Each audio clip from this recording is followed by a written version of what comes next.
Some people remain strong and active well into their 90s, while others find themselves limited by chronic illness before the age of 50. This difference is rarely the result of luck alone, and is almost never explained by genetics by itself. What most people don't realize is that aging does not happen suddenly. It unfolds quietly, slowly, over decades. Modern medicine has extended human lifespan dramatically. Across the world, people are living longer than ever before. But longer life does not always mean better health. For many individuals, the final years of life are spent managing disease rather than enjoying independence. Medical care often keeps people alive, but it does not always preserve their ability to function well. Large-scale health data collected over many decades reveals an uncomfortable truth. While lifespan has increased, health span, the years lived in good health, has not kept pace. This raises an important question. What is the true potential of the human body?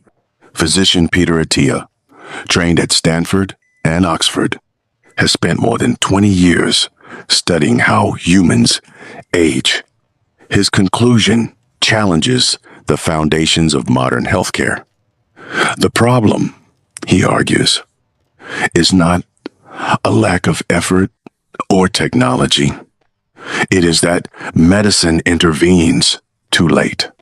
For most people, the final 10 to 20 years of life are spent treating symptoms of chronic disease rather than preventing the decline that led there.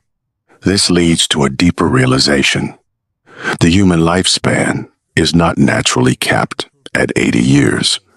Under the right conditions, human physiology may allow life to extend much closer to 120. Most people never approach this potential, not because of their genes, but because decades earlier, they unknowingly adopt habits that quietly undermine their future health. Attia describes 4 major forces that drive age-related decline. He refers to them as the 4 horsemen. They are cardiovascular disease, cancer, neurodegenerative disorders, and metabolic dysfunction. Together, these conditions account for the majority of serious illness worldwide. What is often overlooked is that they do not begin in old age. Blood vessels slowly lose flexibility. Insulin sensitivity gradually declines. Proteins linked to cognitive impairment accumulate silently for years. Traditional healthcare is designed to respond when symptoms appear. By then, much of the damage is already established. Treatment may slow progression, but reversal becomes unlikely. Attia proposes a different strategy. Rather than reacting to disease, he emphasizes understanding and managing risk early. This is not about fighting aging. It is about learning how to work with time instead of against it. One of the most underestimated tools in this process is physical movement. Attia once stated that if exercise could be compressed into a pill, it would be one of the most powerful medicines ever created. This statement is supported by evidence. Regular physical activity improves cardiovascular function, reduces the risk of multiple cancers, and plays a critical role in preserving cognitive health. Exercise is effective because it does not target a single system. It upgrades the entire body at once. Aerobic training strengthens the heart and improves vascular efficiency. Resistance training and endurance work increase levels of brain-derived neurotrophic factors, which support learning and memory.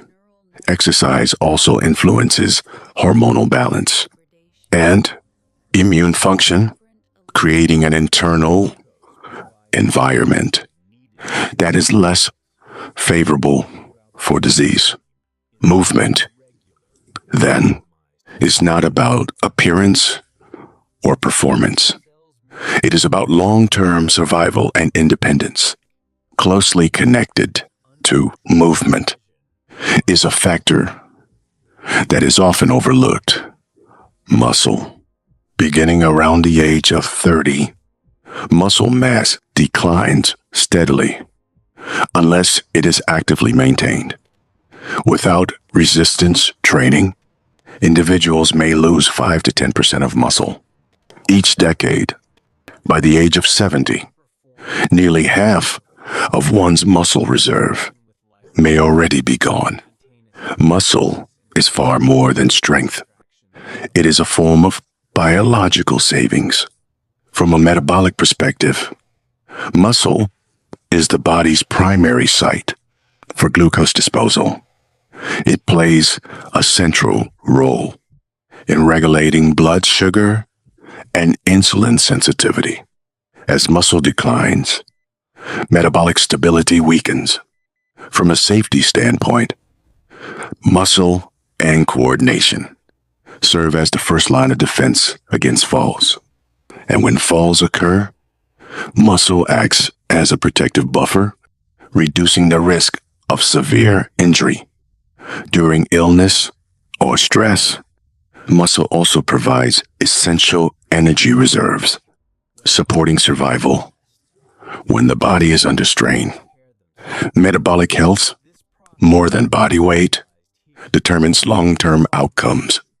Some individuals appear thin, yet carry excessive visceral fat and experience chronic metabolic imbalance. This hidden risk can be more dangerous than visible obesity. True health is reflected not by a number on the scale, but by key metabolic markers: waist circumference, blood pressure, blood sugar control, triglyceride levels, and HDL cholesterol. When these markers remain stable, the body tends to function well. When they drift out of range, future disease risk rises sharply.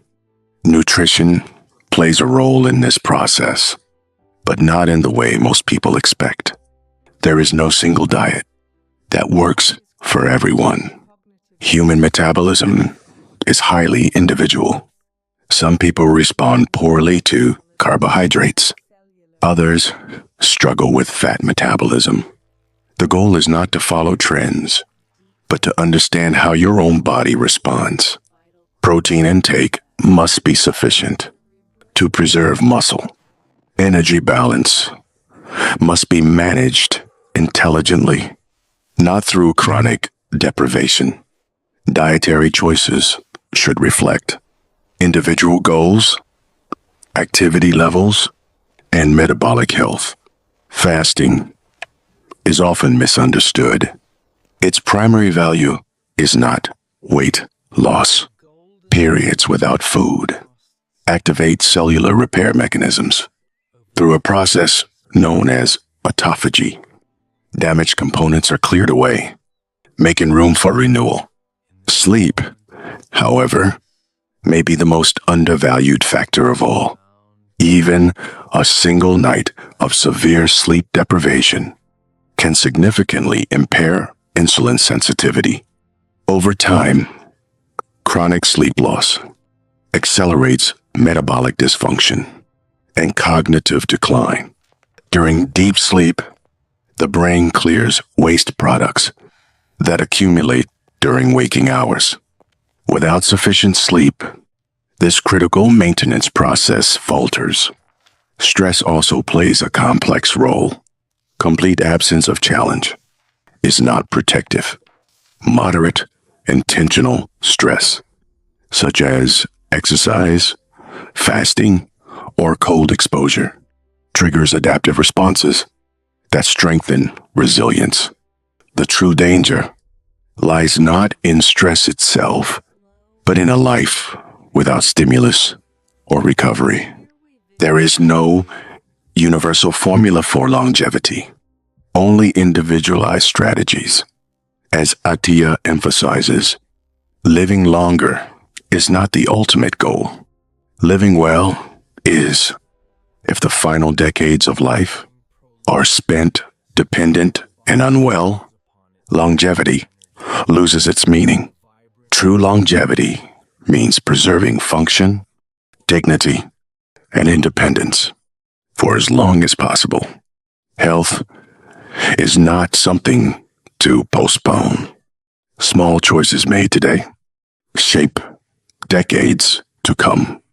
And the goal is simple: not merely to live longer, but to live better at every stage of life.